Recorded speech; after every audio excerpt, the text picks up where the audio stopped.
All right, and we are live. Thank you all for coming. My name is Regnoy, hopefully someday to be known as Young Streaming if I ever get that popular. I wanted to try my hand at a late night stream and a video stream. Okay, so I'm starting to see well, I figured out the problem with my Kick streams. So that's a good start there. For now, I guess we can hold off, wait a little bit for people to filter in. How has everybody been doing so far? We're doing good? Good. Okay. First, the beginning is always awkward. You know, anxiety, all that fun stuff. Well, tomorrow is my day off, so that's why I figured I'd try something late at night. My last React stream, we were talking about the Anime Men and their tier list, but I had to take that down for a few reasons. But no, I'm editing that right now. You can see it right down here. We're working on that. It'll be uploaded again soon as I can figure out how to cut out chunks in the middle. I'm more familiar with photo editing and all that rather than video, so you know.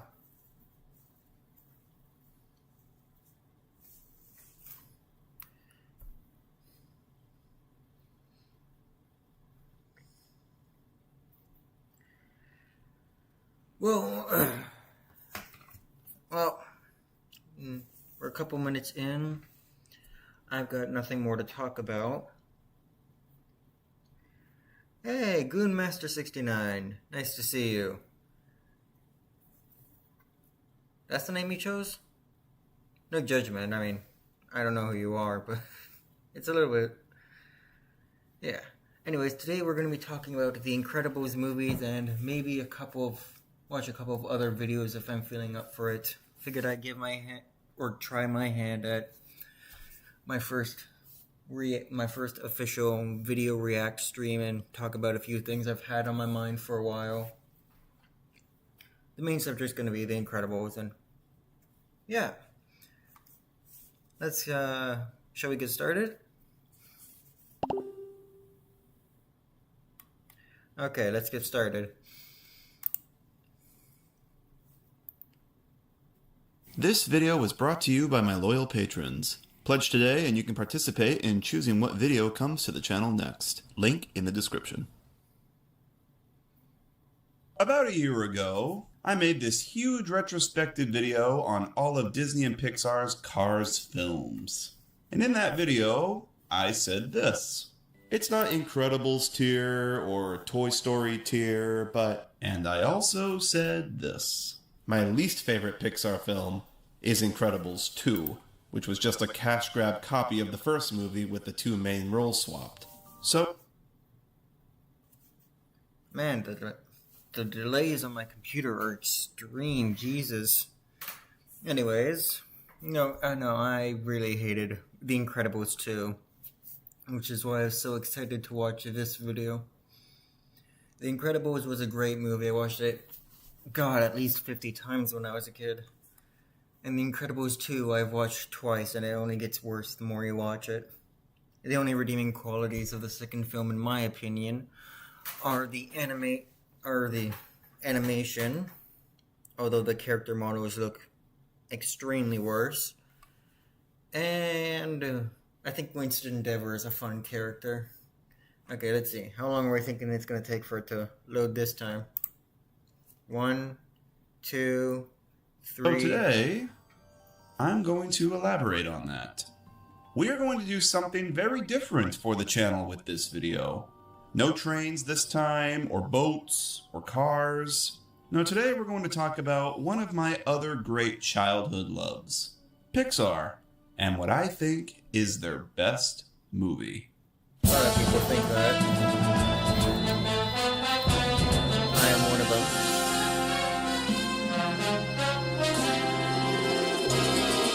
The Incredibles is Pixar's best film, and I know I'm not alone in that sentiment. I'm someone who is pretty ambivalent to the superhero genre as a whole, but somehow The Incredibles spoke to me. It blew me away back in 2004 when it first came out.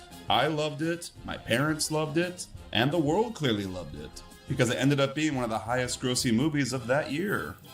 What I'd like to do today is break down why The Incredibles is so clever and groundbreaking, and how its sequel, Incredibles 2, in my opinion, completely missed the mark.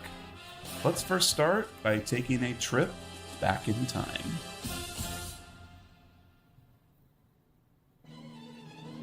The Incredibles was a concept that dated as far back as 1993, as drawings as a family of superheroes director Brad Bird had done during the period of his life he had tried to break into film.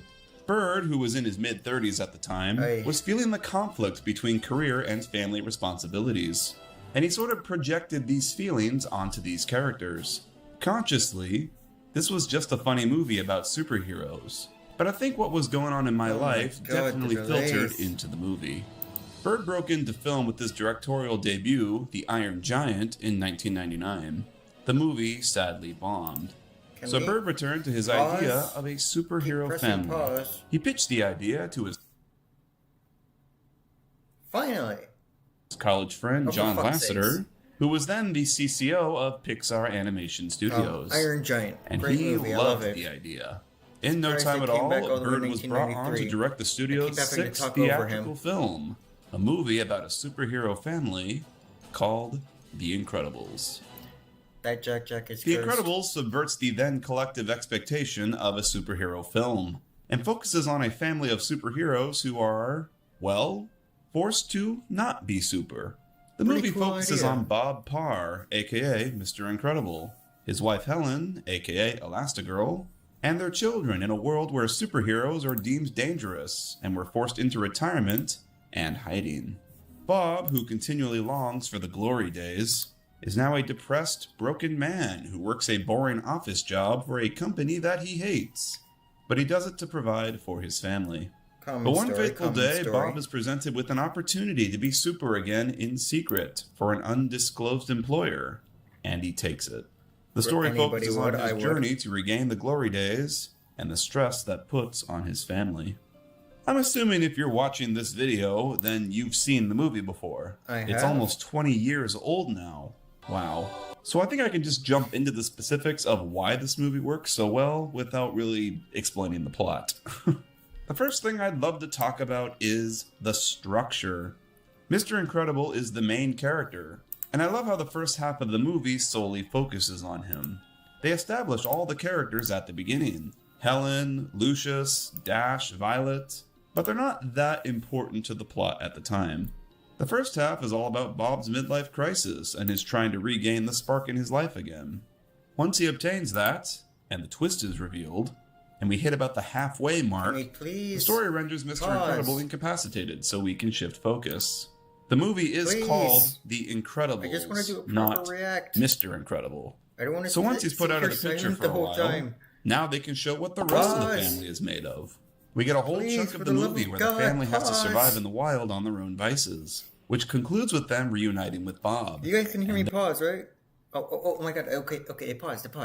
Okay, Violet may not have played a huge role in the first half of the movie, but she definitely caught my attention, shall we say. I had a huge crush on her when I was younger.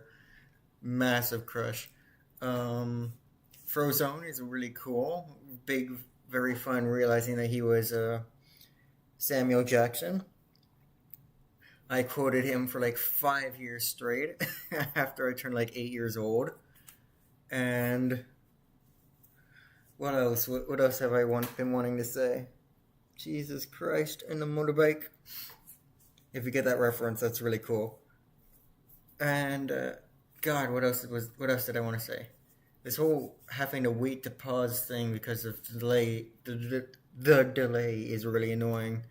I'm sorry about that. Okay, let's see. 1, 2, 3. Then they all come together 4 as seconds. a team for the final battle. It's a brilliantly structured movie that gives It is. all its characters a proper amount of time in the spotlight. It does. No one here feels neglected Violet. or has a lack of characterization. Another thing that I find notable about this movie is the passage of time.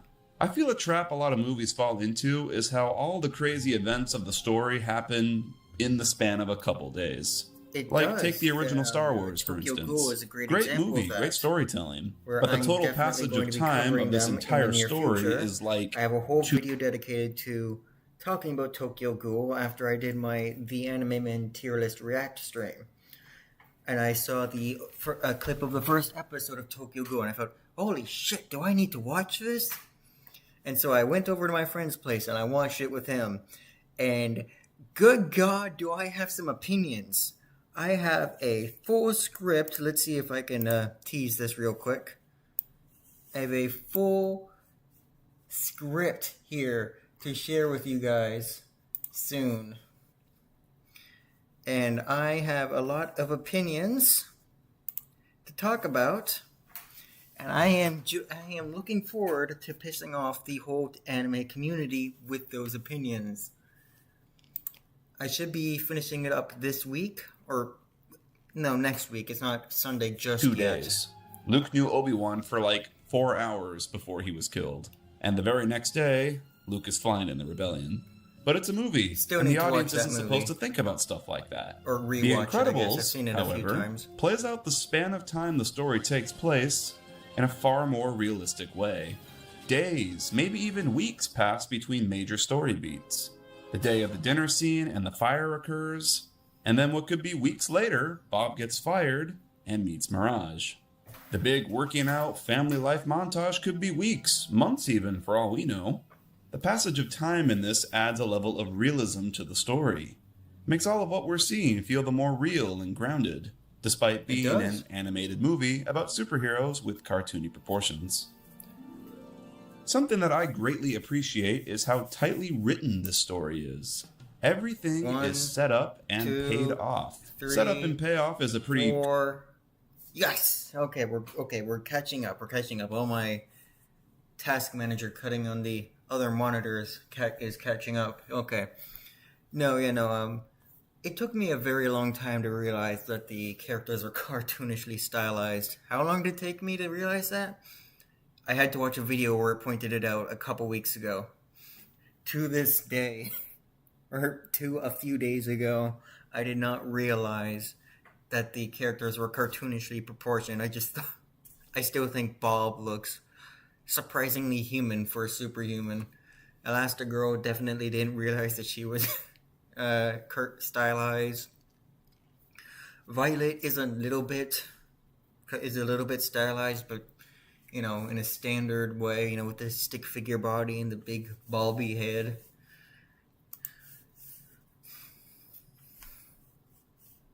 One common two, thing in okay. screenwriting, but you'd be amazed how many movies don't utilize it. Syndrome, for example, has a big setup in the prologue, and a major payoff later when he's revealed as the villain. They could have just revealed the big villain character and have him state he's an old foe of Bob's or something, but no, they bothered to set him up all the way in the prologue, so the audience isn't confused later on. Even little things are all set up. Dash doesn't just notice an android bird watching him on the island. They showed the bird way earlier watching Bob. This bird gave me Lucius nightmares. doesn't just randomly have a wife in this scene. No, it's revealed way earlier Honey? that he's married. Where's hello, my honey, for me, super Lucius. suit? Good night, Helen. Good night, kids. Some random kid doesn't just witness the family survive a plane crash. They showed the kid earlier watching Bob lift the car. I enjoyed this kid a lot. I thought he was so funny. Syndrome isn't just sucked into the jet engine of the plane because his cape got stuck. No, they brilliantly set that up earlier when Edna explained her reason for not wanting a cape on Bob's new suit, in what in the moment just seems like a funny, lighthearted gag montage. No kicks. They don't just reveal Dash can run fast during the dinner scene. They imply it earlier without showing it. I want to talk about that. I love how clever Dash's powers are set up. The scene in the principal's office is of course iconic. Everyone can quote this word for word, because it is undeniably hilarious. Coincidence? I think not! Notice though that they do not once state that his superpower is running fast. It's just sort of implied. You know something's up, and you know by Dash's smirk on his face as he walks out, that he did in fact use his powers to fool the teacher. And then in the car ride home, Dash says, I promise I'll slow up. I'll only be the best by a tiny bit. but we don't really know what he means by that. We and all then in know. the dinner scene, Bob All of us. congratulates Dash for going fast. All of us know. You must have been booking. How fast do you think you were going? Okay, my so all the 2-year-old information is sister. there, but they still haven't shown it. And then they do. It's a nice little aha moment. This movie is so clever. That's just classic Pixar in general for you. I find all of their classic movies so clever. It's just quality writing. The pace of this movie is quick, and they make such efficient use of time to tell their story.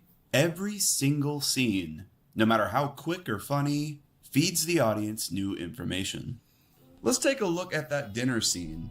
This scene is in total 3 minutes long, but the amount of information that is established here is impressive. Bob is an aloof father at home, more concerned with what's going on in the world than what's happening right in front of him, and notably perks up when he hears his children have used their superpowers. Helen respects the law and tries to keep the family together, but will use her powers to do so if necessary. Violet hates having powers and just wants to be normal like all the other kids at her school. Can And relate. is also trying to hide her crush on Tony from the family. And also has force field abilities. Oh, hey, no force field! We only saw her use invisibility earlier. Bob and Lucius still hang out, and Lucius is married now. Jack is the only normal one of the family, and we get the payoff of seeing Dash actually running fast that was alluded to earlier, but never shown. By the time this scene ends, the audience now knows everything they need to know about these characters to get the story started. It's insane how much information they feed us in this quick 3-minute scene. It's so efficient. It wastes no time. Another respect example that of the a movie lot. cleverly not wasting time is in Syndrome's reveal. I think the first question we all wonder right as soon as we meet him is, how does he afford all of this? Mr. Incredible gets him to monologue to buy time to throw a log at him, and in that monologue, Syndrome answers that exact question. And they will pay through the nose to get it. How do you think I got rich? I invented weapons. It's basic exposition that we need to know to understand the character, but they work it into the scene to make it a little bit more interesting. How much more uninteresting would this have been if Syndrome just started monologuing, and it was just Mr. Incredible on. standing there listening Pause. There we go. No, I really like this scene. It's easily one of my favorite scenes in all of cartoon fiction. This really is just beyond words for me. I have no problems with this scene. What I'm surprised with is in 21 years and 3 months, I have never seen anybody replicate this concept before. Or again, I suppose. There's been so many years have gone by. I haven't seen it again. I've watched dozens, if not hundreds of movies, countless shows, infinite anime. I have a list with hundreds of entries onto it. I haven't seen anything. Hell, not even the shit my sisters watch, my mother watches, my grandmother watches. Nobody has used that tactic, again, that I have seen. Probably has happened. I would be astounded if it hasn't. But I haven't seen it, and I think I think it is an idea more people should try and implement more often. Where the main character intentionally gets them to monologue so that they can try and make their escape.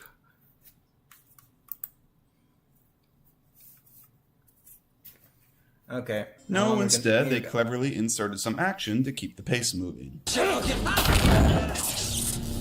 You sly dog! You got me monologuing! I can't believe it. I love the art design of this film. The Art Deco design of everything is so stylish and unique to this film, very unlike other Pixar films. Everything is based on a simple shape, like how the Omnidroid is a giant circle, or those little monorail cars on the island are just little oval spheres. Everything in the InsureCare office and the elements of Bob's depressing part of his life are squares and rectangles with hard edges, including his boss, etc. Even all the characters are based on simple shapes to differentiate them from each other. Bob is very square and robust, Helen is made of curves and circles, Violet is like a stick, etc. None of these models have extraordinary detail on them. No major prominent wrinkles or super defined lips or anything. They're simple by design and they aren't trying to be photorealistic or anything. Humans are notoriously the hardest thing to create in CGI, and Pixar will be the first to tell you that. Have you seen the humans in their early films? Like that scary-ass baby in Tin Toy? I still Even don't old remember Andy and that. Sid look pretty uncanny in Toy Story. In addition, Bird's film stars an an all-human cast. Pixar, which pioneered the new art of computer graphics animation, has stuck to non-human characters, toys and monsters and fish, because animators traditionally have had trouble making humans look realistic. So knowing this, why would they have greenlit a movie starring all humans? How did they work around that? Simple. They're all cleverly stylized, with very unhuman-like proportions. The simple looks of the characters matches that geometric Art Deco world that they're placed in. It's extremely clever production design on Pixar's part. It's like how the reason they went ahead with focusing their first movie on toys was in part due to the limitations of CGI at the time. CGI models and textures looked very plasticky back then, so the toys didn't look uncanny, they just looked like toys. This isn't a matter of Pixar pushing the limits with what can be done in CGI. This is a matter of them being smart with what they can do with the current restraints of CGI, and presenting it in the best possible way they can. And that's why they were so revolutionary for the time. So we've gone through it all. I love the structure of this movie. I love the cleverness of the writing. I love how efficiently the story is told. And I love the production design. But that's something that can be said about most of Pixar's classic films. What separates The Incredibles from the rest of the films in their library, in my opinion, is how adult it is. Yes. This movie does not play down to kids. There are many elements here that are straight out of a PG-13 film, like how Helen suspects Bob is having... Thank you. It is the most frustrating shit in the world to me. How everybody keeps saying, oh, it's for kids as an excuse for bad storytelling. I really strongly dislike it. Kids can have complex stories, even if they can't appreciate it while they are still kids. It makes for a better story for everybody. You do not need the stupidest stories on the planet so that kids can enjoy them. And I feel like this lesson has gotten worse and worse and worse with time. Not the lesson has not gotten worse. The understanding of this lesson, of this concept, has gotten worse with time. Hell, even movies that do still uphold this very niche concept hide it behind the stupidest names. Like, look, it's not the point. We're talking about The Incredibles right now. But no, I do feel... Well, I've stated how I felt already.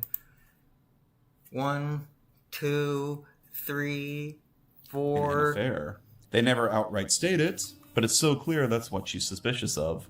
There's actually a deleted scene where she flat out asks him if he's cheating on her. This is not old hair. Why don't you ask what you want to ask? Are you having an affair? It's so understandable why she suspects this. Bob was so miserable before, and then out of nowhere he's happy and losing weight. From her perspective, she has no idea what changed. Even I got it It's when I only was a natural kid. of her mind to go straight to, he's having an affair. Or how about Bob believing his family was killed in the plane explosion and seeing what that does to his psyche? Release me! No! Or what? I'll crush her. They take a crazy long time to reveal to him that they're actually alive still. He went a good chunk of this movie thinking his wife and children were dead. It's so dark. Or how about Helen flat out telling her kids that some people in the world will just flat out kill them if given the chance? Well, these guys are not like those guys. They won't exercise restraint because you're children. They will kill you if they get the chance. No subtlety here whatsoever. It's blunt and scary and real. No sugarcoating. There's a deleted scene where Helen's old friend Snug is killed in the plane crash. And they did this originally to show just how serious the villains were. They cut it ultimately for time, because all the time that would have been needed to establish Snug and make us care about him before he died. It's actually a pretty cool sequence, and I love the somber moment when Dash asks, What about the pilot?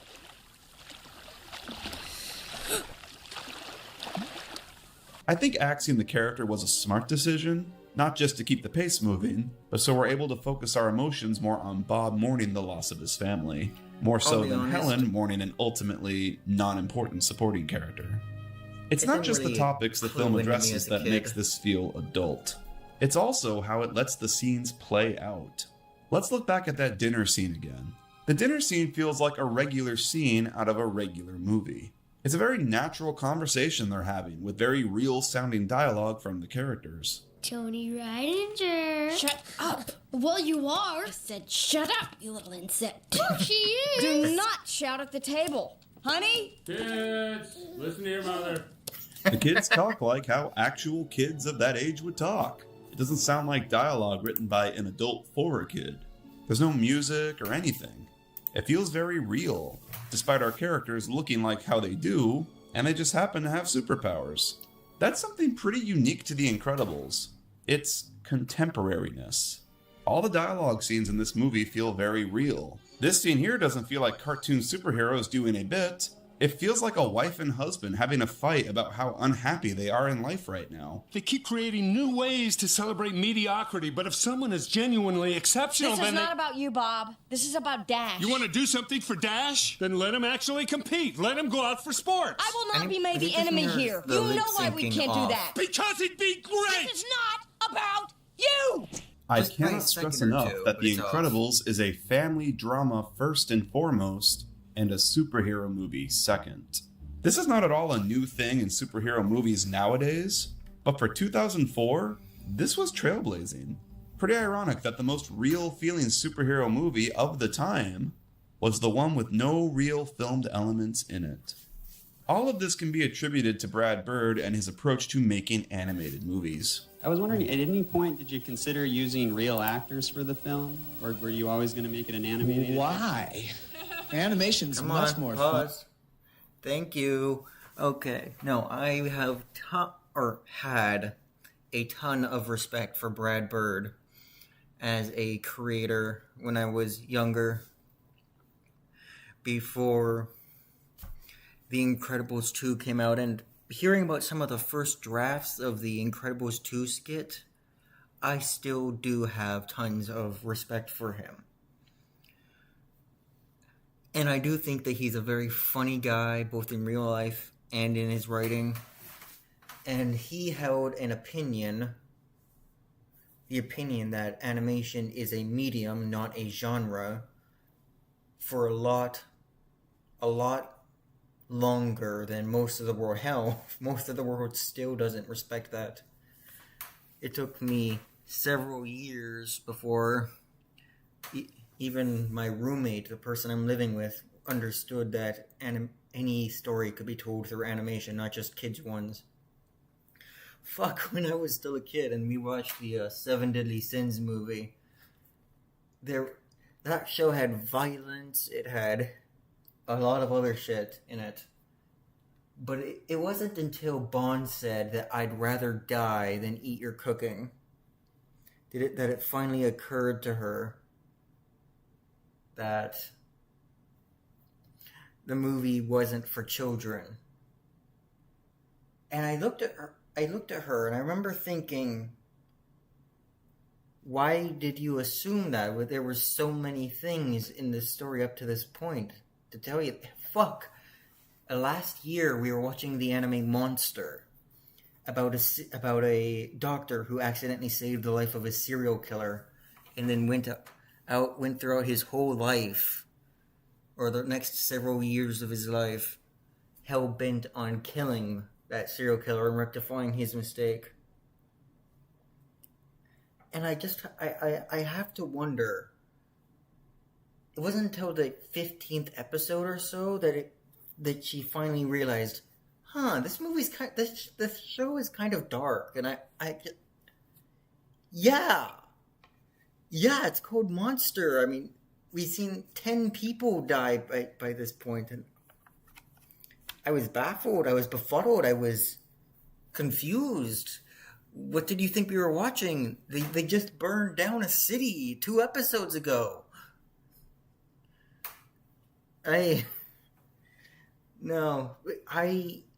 have a lot of respect for Brad Bird, for all the stories he wrote and everything he did, and I'm sure he'd still be doing great stuff to this day, if he could. Maybe he's still working on stuff. I haven't paid attention to his career in a while. But yeah, I don't know what else to say. Animation is amazing. It can be used for the best and the worst stories in the world. For better and for worse. Okay, let's time this. Ready?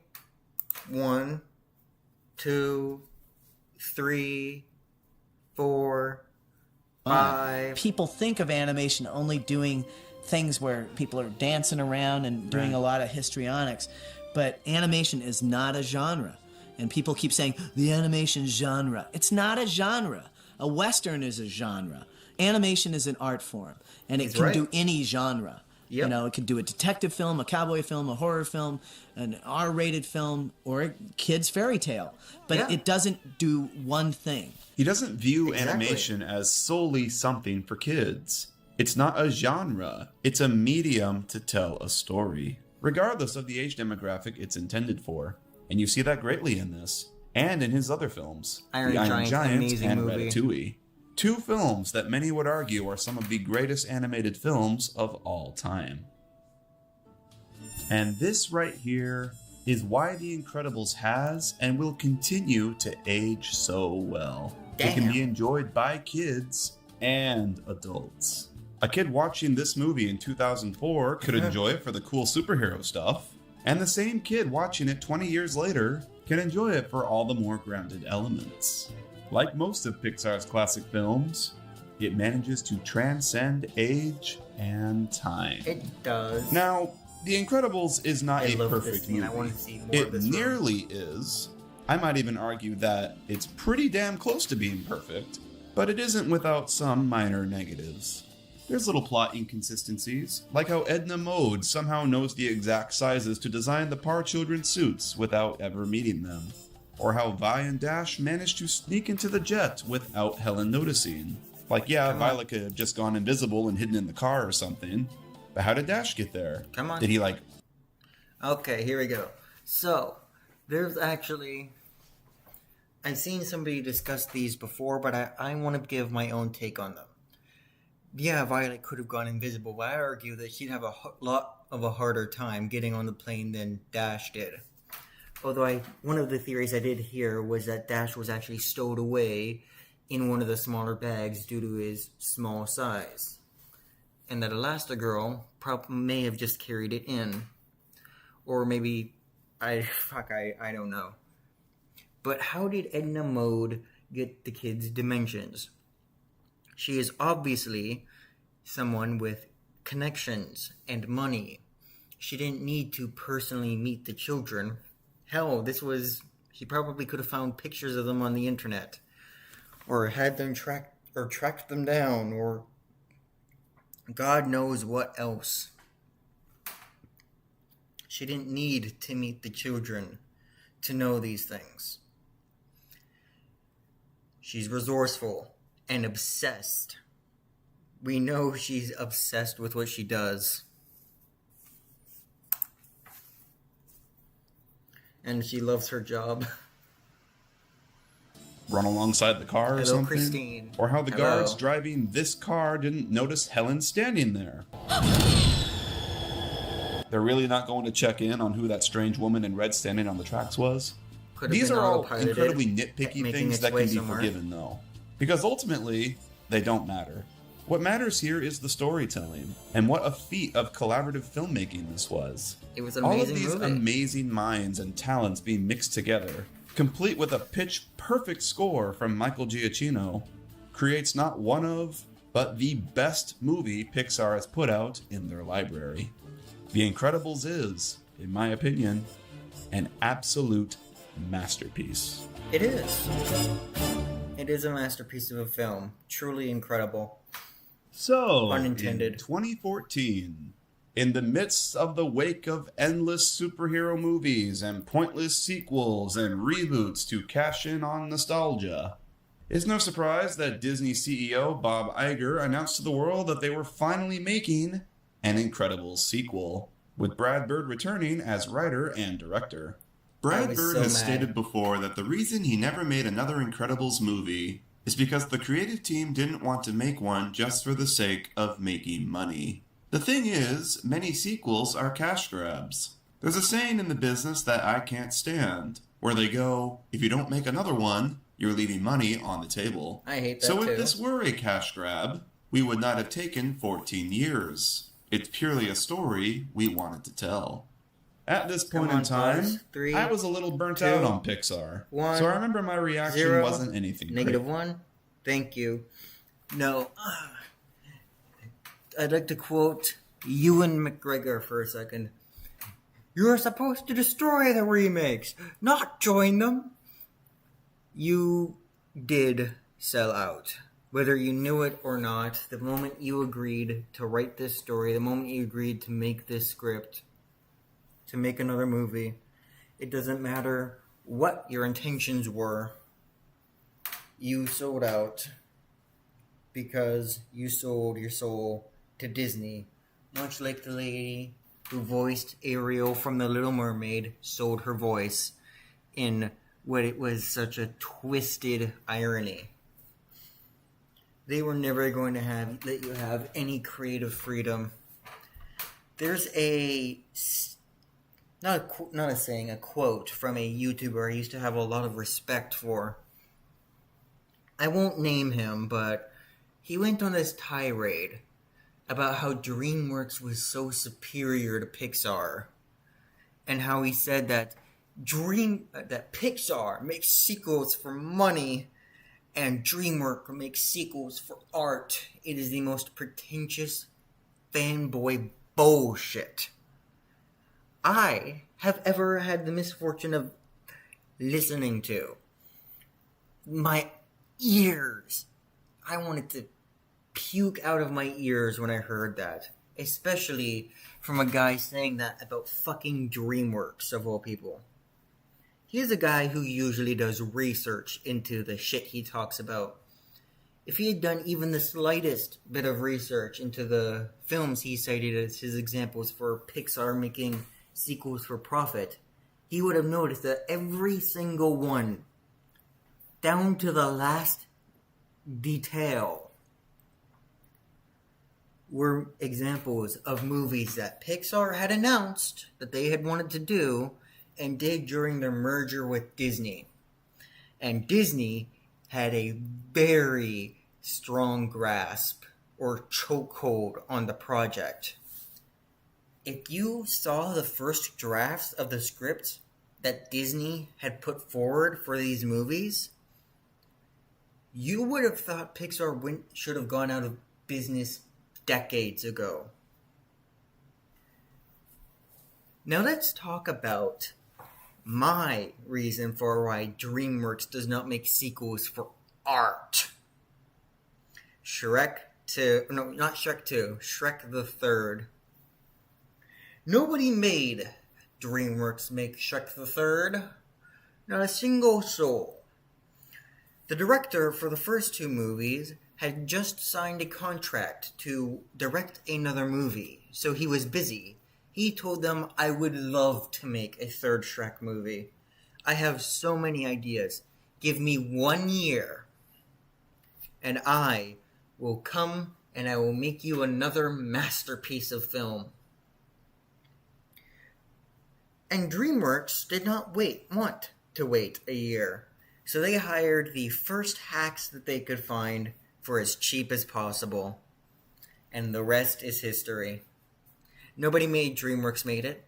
There was no oversight from a company worth billions of dollars more than them, choking them, wringing them by the neck, shaking them to make another movie. No. Shrek the Third was purely through their own incompetence and greed. It was damn near corporate brain rot, if I may say so myself. No. When I was a kid, I couldn't figure out why I hated that movie so much. Shrek the Third was awful. And I was too young to understand why I hated it so fervorously. So the statement, Pixar makes sequels for profit and DreamWorks makes movies for art, is so fucking wrong. The Incredibles 2 was made for profit.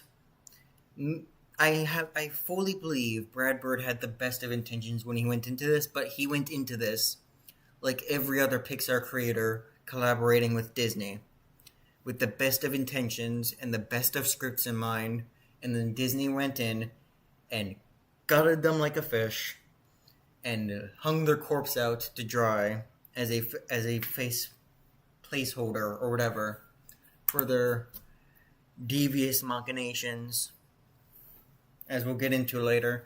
Let's see, how long is it going to take to load up this time? Here we go. But I'd be lying if I said I wasn't interested in what sort of story they were going to tell here. And the more I thought about it, the more I realized the huge gap of time between movies opened a door to many possibilities. It did. By the time the movie came out, it had been 14 years since the first one. Would they age up the characters? Would Dash and Violet be adults now, and Jack a teenager? Nope. Would Bob and Helen be in their mid-50s? Nope. How would they evolve the setting? What would the world be like now that supers were accepted again? There's so many things that they could do. I saw the movie on opening day, and very bizarrely, it began with this weird opening of the actors talking to the audience. I sadly couldn't find any footage of this opening anywhere, but it was Craig T. Nelson, Holly Hunter, and Brad Bird basically apologizing for how long this movie took to make. I thought that was very bizarre. Like, why did they make this? Why is this here? As weird as it was, it did heighten my expectations in that moment. If they're trying to hype us up for the movie and apologizing for how long it took, surely it was bound to be a crazy adventure, right? Nope. The movie starts and... oh. It starts right off where the last one ended. Yep. Literally the millisecond the previous movie ended. Okay, the same battle, same everything. No time jump. Almost immediately, Come on, I got really upset. I want to yell, pause. Thank you. Okay. The Underminer. I loved this character when I was a kid. I was so excited. And when I first saw the Underminer, when I was in theaters watching this, I thought, holy shit, we're actually going to see the Underminer? We're going to see him take on humanity, destroy the world like he had promised to? And he did not. He fucking did not, no. For some unholy reason, he is now just a petty bank robber. Why? He threatened to destroy the world. He literally... I'm declaring a war on peace and happiness. And then he robs a fucking bank and he's never heard from again. It was at this point that this movie had lost what little faith it had with me. And I could not forgive and will never forgive it for this. This, in my opinion, was its biggest sin. You could have not done him. You could have done literally anything. You could have You literally could have beaten him off screen and done everything else, and I would give the movie 2 more points in my review of it, in my score on this movie. But they had to do it. They had to. They just couldn't help themselves and make the Underminer a menacing and interesting enemy who declared war on all of humanity into a bank robber. A pretty incompetent one at that. Good God.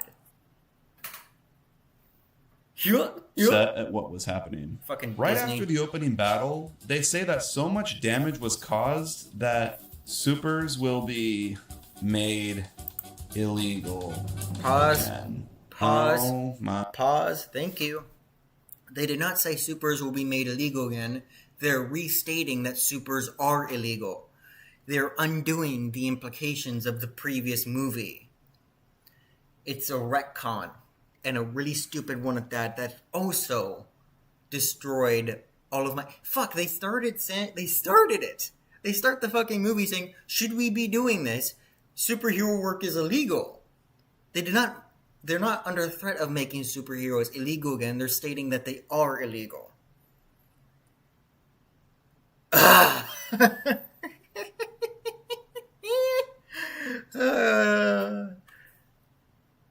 Oh, so this guy's face was me watching this movie.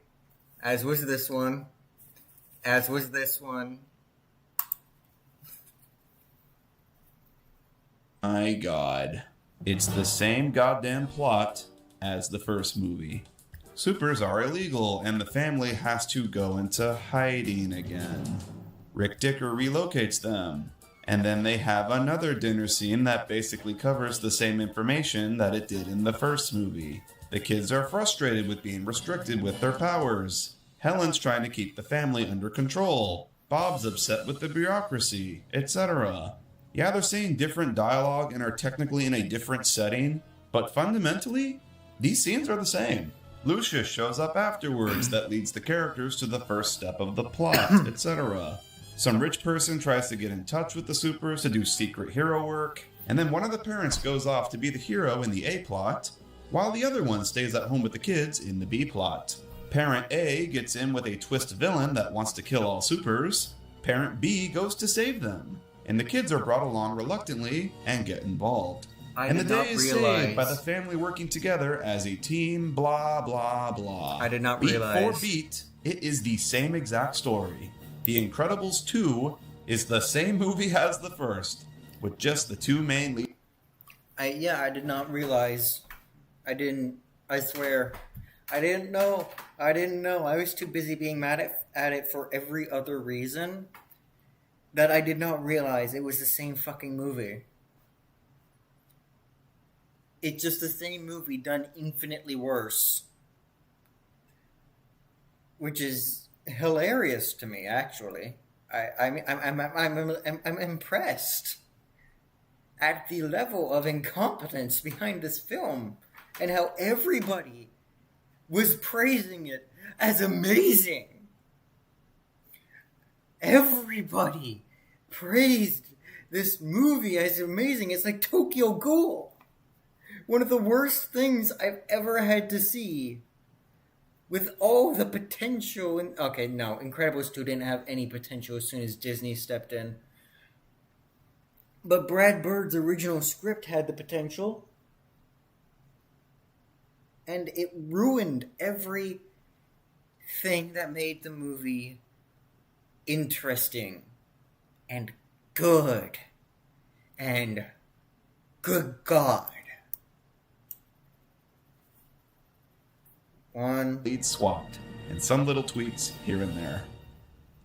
Let's go into detail about the movie's 2 plots. First up is the A plot, which focuses on Helen, who is kind of the movie's main character this time in favor of Bob. I'll just start out and say that I'm actually okay with them swapping the leads. We got the Bob character arc in the first movie. The second movie is a good opportunity to shift focus on other characters. I am A-okay with Helen being the lead of this. What I'm not okay with is Helen now being kind of an idiot. In the first movie, Helen is shown to be an incredibly witty and clever person. She's very talented, able to fly a plane. She comes up with solutions to dire problems on the spot, and pieces together that Bob is hiding something from her fairly quickly. In this movie, she goes to the exact place DevTech sends her to watch for crime, just out in the open, and what a coincidence. Something crazy bad occurs while she just happens to be there. Both times she does this. Does she really not suspect that DevTech might be behind all this? That just maybe she's being had? They establish that she knows Evelyn is very tech savvy. No, Screenslaver, you're tech savvy. Like, come on, Helen. How blind are you? All Screenslaver needs to do to hypnotize someone is get a screen. Yeah, no, I'll be honest. This is gonna make me sound like a goddamn fool, but I actually did not realize that Evelyn was the bad guy in The Incredibles 2. No, I was stupid and I took this movie at its word that Screenslaver was the main villain, and that actually started regaining some faith with me that maybe the movie was actually going to be really good. I found him interesting. I thought he had a compelling argument from a lunatic's perspective. He did. He had a very compelling argument from a lunatic extremist's perspective. And I thought he was interesting, and the fight scene in the cage was so fucking cool. I'm not sure why I keep using hand movements and gestures and fun facial expressions. I really gotta get around to face revealing sometime soon. But I'll have to save that for the Asmongold React stream. Or not the Asmongold React stream, the Asmongold Imitation stream, which is a project I'm very fond of. Just gotta get around to getting hair extensions, because it's gonna take years for my hair to get that goddamn long. I already have the Asmongold hairline with the Nintendo 64 cut. Let me pull that out for a quick second.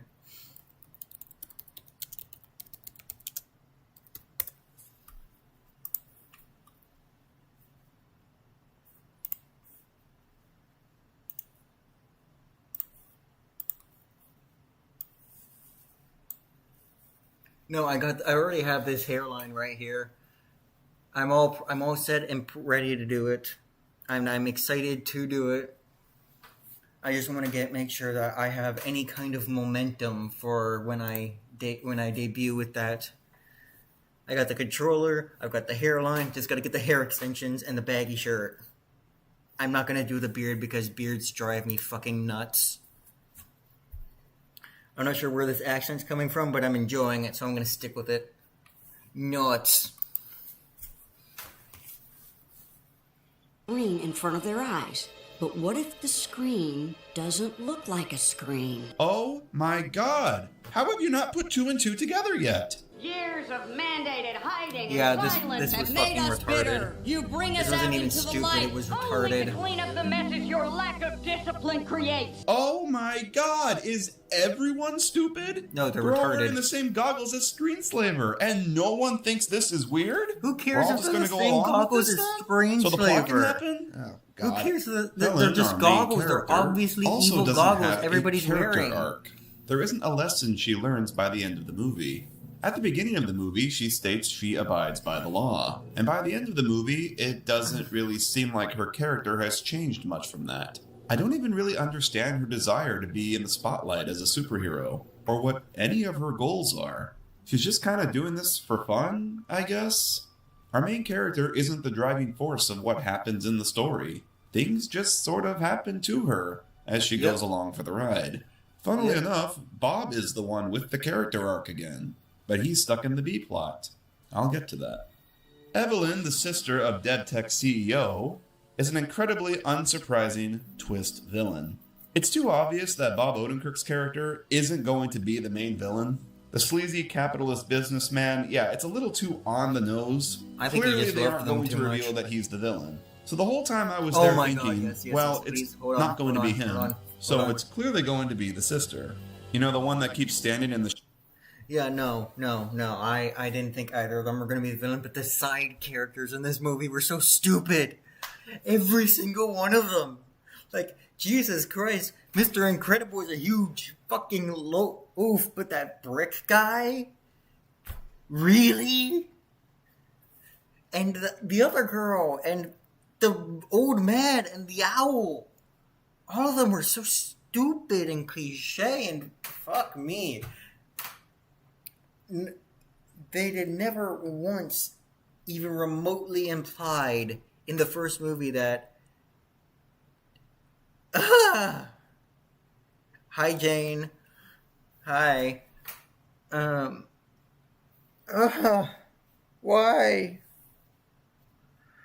why did you add those stupid characters? I know why you added those stupid characters, but why did you add those stupid characters? They were so fucking stupid. They were. It makes me want to cry how bad Shadows they of each were. scene and argues with her brother all the time and made kind of a weird, bizarre entrance. Did they think this reveal was going to blow our minds or something? Because they didn't hide it very well. Her motivation to keep It the didn't blow supers my mind, illegal but it did doesn't underwhelm. even make sense. So some robbers broke into her parents' house and shot her father. Yep. And because the supers didn't get there in time, a span of time that was like 30 seconds, Yep. she blames supers for her father's death, not Yeah, the I mean, robbers. it all makes sense to What? me. How about you? Father insisted they call his superhero friends. He died, waiting for heroes to save the day. That sounds like more of a problem that you have with your dad, girl. Not No, but crazily enough, this does make sense from a psychological perspective of a lunatic. She's a lunatic extremist. Just look at everybody reacting to Charlie Kirk's death right now. They cling to one tiny minutia, and they blow it out of proportion to further their own agenda and beliefs and justify all their opinions. Fact is she hated superheroes for something she long since repressed. She resented her father's love for them. Felt that it overshadowed her own love, or his love for her. So she blamed his death on supers using the tiniest excuse that she could. Whatever it took, that's what she was going to do. If it wasn't the shooting, she would have found something else to resent them for. That's just the way it is. To quote Asmongold, that's just the way it is. supers. My question is, why the need for this twist villain at all? Yeah, Syndrome was kind of a twist villain in the first movie, but they never made you think it was someone other than him. Watching the movie... The reason for the twist villain is Disney. Every fucking Disney movie had a twist villain, and there's only one or two they actually pulled off in that era. So that's why Disney came in and made the twist. That's just the way it is. Just the way it is. movie again, yeah, it's pretty clear the kid in the prologue would be the villain later, but so much time passes between that and his reveal that you kind of forget about him. So it's still a little bit of a surprise when he shows up. Incredibles 2 came out in an era where it seemed every Disney movie had a twist villain, and it's a little old now. Almost feels like it was a requirement from Disney themselves or something. As a twist villain, but it more or less made a sense. It was actually a pretty cool subversion if Disney hadn't been doing it with every goddamn film.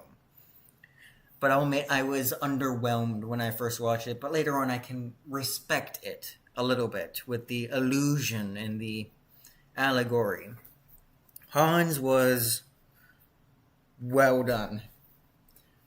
I mean, once you know it's happening, it's the most obvious shit in the world, but the first time around, I'll admit I was surprised. And the old guy, I don't think he made a good twist villain, but I do think he made a good villain altogether. With the theory or the story of revenge and anger and blaming everybody, it was a good story.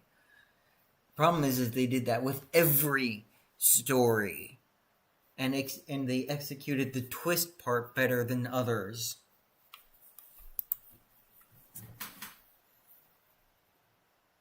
A lot of this movie feels that way. I'm sorry, but she'll Or go to prison. twisted Well, versions I'm were done sorry better she's than rich others. and will probably get no more than a slap Shut on the the wrist. fuck What up, the hell Violet. was this line in You're there right, for? but shut Social up. commentary? Was it supposed to imply Evelyn will be back for a future movie or something? No, I'm all it for was social Disney. commentary if that's what this was. But having it inserted here, in what is supposed to be the big satisfying final moment where the heroes beat the villain, totally kills the mood. What am I supposed to feel here now? Should I not be happy that the heroes just won the day or something? God, this sucks. Okay, so the A plot sucks. Let's talk about the B plot, which Yay. focuses on Bob and his wacky adventures of being a stay-at-home dad. Yep. Bob is useless to the plot of this movie. He is. He takes the sideline while Helen gets the spotlight. He does get a lot of screen time, but what he does contributes nothing overall until Yep. he rejoins with Helen in the third act. There's this tension between him and Helen that comes from his being jealous of her, but I it did like that. ultimately goes nowhere. It's kind Yep. of just forgotten about by the time he leaves for the final battle. All of what Bob does in this movie Great is scene. just do stuff at home with the kids until the plot needs him for the final battle. There's a subplot with Violet having boy troubles at school, which they already did in Why the did first they- movie. why did they Tony's mind is redesign wiped in the him? opening scene, I mean, I like the which new to me design, just but feels why like did an they excuse redesign to him? do the same plot over again. That stupid A lot ball of time is plunger. spent on Jack Jack, which is surprising since he was barely in the first movie. He was really just kind of a plot device. The final trick up the villain's sleeve to pull one over on the family. Yeah, no, Jack Jack was for merch. Let's be honest. Let's all be honest with ourselves here. Jack Jack was for merchandise. Because of course he was. I mean, a couple of his scenes were pretty funny. The raccoon fight was legendary. But no, it was... This movie could have been so much better. I mean, that's all I really have to say, but I hate The Incredibles 2. They spend so much time on Yeah, Jack great Jack fight. this time, even devoting a whole scene where he uses his new powers to fight a raccoon. Naturally, you'd think this would go somewhere. This was stupid. But it doesn't. Jack Jack's involved in the final battle, but he's just kind of an annoyance. Vi and Dash are trying to save their parents, but Jack Jack keeps like wandering off. He's more of an obstacle the other characters have to keep getting around to attain the goal, instead of him actually being useful and contributing something. Like, he grows big and smushes some of the bad guys. God, that was That's dumb. it? That's the big payoff to the movie spending so much time on him? Yep. So why have him be involved at all? Oh, wait, I know why. There we go. There's also this There scene of it Bob is. finding out that Jack Jack has powers. You have powers! Yeah, baby! At first, this reveal comes off as exciting and heartwarming, since the family never found out on screen in the last movie that he does. But like, doesn't this break continuity? Wouldn't the family have heard from Rick about all the stuff that She was happened cool. with I wanted Kari to see while she her was more. babysitting him? Jack Jack is wearing a mask at the end of the first film, implying he's going to be involved in the fight, which would mean the family knew he had powers by that point, right? Yep. Dash is in this, and he doesn't do a damn thing. His big contribution to the story is that he has homework to do. He calls the car. He has no arc whatsoever. And I don't remember a single time he uses his powers in the final battle. Or any time, really. There is a deleted scene where he chases down a robber in a car, which is kind of cool. In this deleted scene, Bob is at a restaurant with the kids, and while he's changing Jack Jack in the bathroom, a robbery occurs. I said don't move! No talking! Violet. Dad doesn't want us to get involved. But it's right in front of us. You expect me to do Something. And Dash and Vi use their powers to stop them.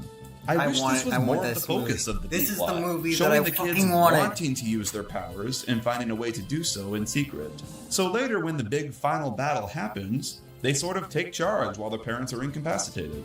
Would have been way more satisfying and naturally built up to, and utilized both of them better as characters. I know. It's Edna almost as if Mode is Disney in the can't movie, tell original stories. just to have a funny scene with and Jack got Jack. all their best, She all their makes most him a new famous suit. films by ripping Cool. off old folk tales. She already made it.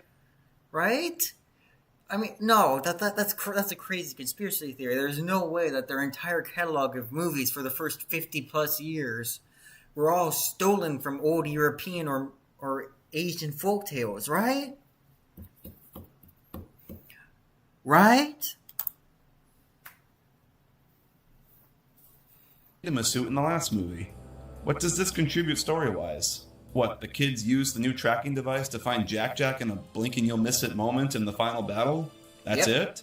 Uh-huh. In an earlier draft of the film, Edna had a very different role. Her house was hijacked by the villains and her security system went awry. Recognize the car? Robert, I've lost control of my security system!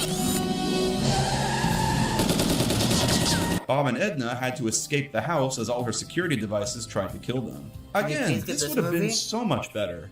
This gets Edna involved with the main plot, and it shows a familiar setting from the first movie in a brand new way. Yeah. What was before just a contemporary setting for characters to exchange dialogue is now being shown as a setting for cool action. Absolutely. Instead, they opted for the funny Edna and Jack crap. Oh my god. All of these little Bob with the kids plots feel very meandering. Helen stayed at home with the kids in the first movie, but she was very suspicious of Bob. And her suspicions are what led her to contact Edna, which got her involved with the story, and ultimately brought the family to the action. There was a point to it all. Here, Bob's contributions do not further the plot. The phone rings at the end of Act 2, he says he'll be there, and then he's at the site of the final battle. That's it. No build-up, no lead-in, no moment where Bob's jealousy gets the better of him and he decides to involve himself or something. Nothing. The B plot doesn't progress the movie forward. Those are some and damn basically fun just serves pancakes. as something to cut back Or to waffles. after a story beat in the A plot happens. It's just me or It's she looked like filler. Hillary Clinton. These all feel like these could be like the plots of separate Violence. episodes in an Incredibles TV show or something. Brad Bird once stated that Incredibles 2 was going to have more of a focus on the family dynamic in favor of the superhero stuff, which in theory is pretty sound, and would have worked if just it contributed to the overall story at all. I'd say that the family dynamic in this movie was completely abused. It was all abused for stupid gags and merchandise. If anything, I'd say that completely deletes it from consideration as part of the plot.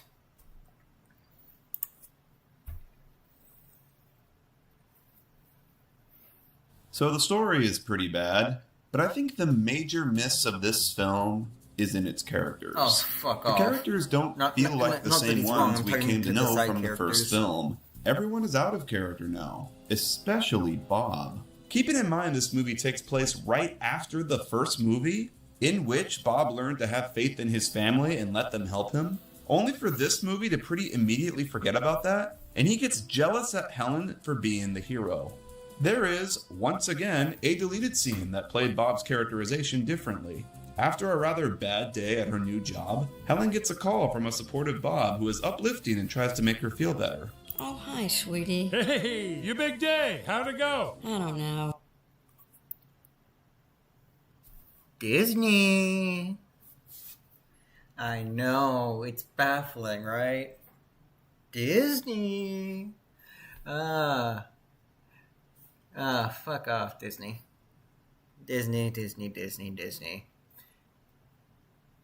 Your temple is built on lies. Or something like that. I your throne of lies? What, is that the quote I'm thinking of? What's from the Elf movie? Whatever. You guys know what I mean. Everything they had was stolen. The criminals were too slow, not entertaining enough. I don't know. I don't really want to talk about it. How was your day? Ah, come on. I'm sure you were great. Keep your chin up. This feels more in line with Bob's character from the end of the previous movie. In the final, it feels like he took a huge 180 and didn't learn anything. Yep. I also really dislike this line from Helen. Elasticycle? I didn't know you had a bike. Hey, I had a mohawk. There's a lot about me you don't know. Yeah. Jesus Aren't you Christ, two like Pixar. married and share like a life together? Why would you keep your past a secret from your partner? It's little Yeah. things like this that make the two feel oddly distant, when at Yep. the end of the last movie, they seemed closer than ever. Them being distant wouldn't really be a problem if there was a time gap between the two films, but because this takes place right after the first, this just feels wrong. I get that they have to have some sort of conflict between the two, but this just feels like backtracking. Now, this is totally a personal preference thing, but I don't particularly like the new production design of the world. The character models are kind of off-putting to me. Because it's 2018 and everyone expects CGI to be hyper photorealistic, now the Incredibles models have been upgraded to look realer. They have more wrinkles, more defined skin textures, and are placed in a more real-world setting with ultra-realistic lighting. The lighting is kind of overkill at times, even. Wow, you can see every piece of hair on Bob's shirt? Cool! I guess? But do we need to? Yeah, the why? simplistic Art Deco design of the first movie was partly done because of the limitations of CGI at the time. 2004 CGI couldn't produce ultra-realistic looking textures, so they used that restraint to stylize the world accordingly, and it's why the characters were so cartoony in proportions. Now that the lighting and textures and world looks realer, I feel the look of the characters don't really match the setting anymore. The Good Dinosaur had a similar problem, where the settings and landscapes were absolutely breathtaking, and then the characters' cartoony proportions didn't match it at all. Never saw it. Can't comment. Incredibles 2 looks like they took the assets from the old movie and put like a Snapchat filter on them or something. There's something weirdly way of uncanny. putting it, actually. But hey, maybe that's just me. I'm really happy that studios are starting to realize that audiences don't want photorealistic CGI anymore, and are starting to branch out. I watched into that a new few styles. months ago. Great movie. Let's come back to that original statement from Brad Bird about how this is a movie that took so long to make because he was waiting for the right story to tell. And now I ask you all this. Does this feel like a story he waited 14 years to tell? Was this really the amazing sequel The Incredibles deserved? No, it wasn't. Brad Bird clearly had a great story in mind. And he sold the story to Disney. And Disney bought the rights to it and funded it to produce it using investors' money. And then they went and they pushed him to the side, told him to tell everybody to take care of all the PR needed, make sure everybody has firm and total confidence in this movie. And then they wrote it themselves, and, well, they don't have a lick of story writing talent. They barely had any back when they were ripping off every single European folktale they could find. And then they replaced all those people with the worst writers they could find. And people like Kathleen Kennedy directing everything. And they butchered his baby right before his eyes. And they told him under threat of contract and breach of contract to tell everybody this is the story he wanted to tell. And he, being a man so old, really needed the money and couldn't risk a lawsuit or backing out of a contract so late. So he stood by it. Now, to clarify, so I don't get sued, this is all just a theory that I really, really think is right. But it is just a theory.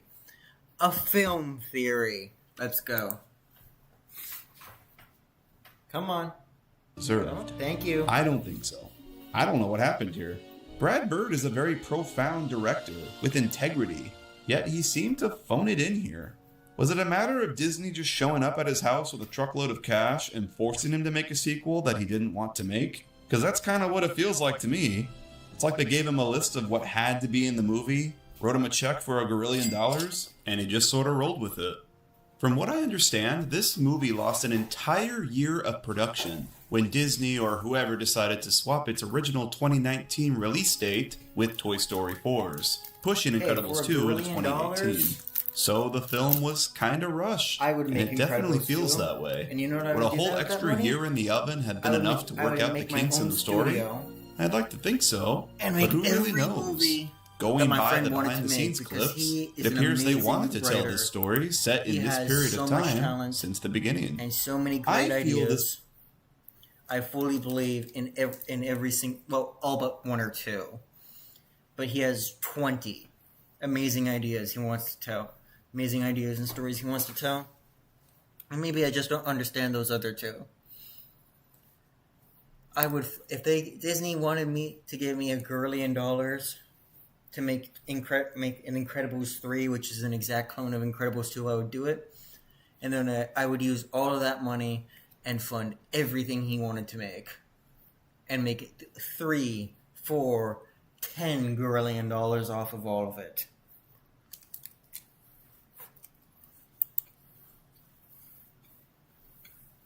This movie was limited by its weird insistence to take place directly after the first movie.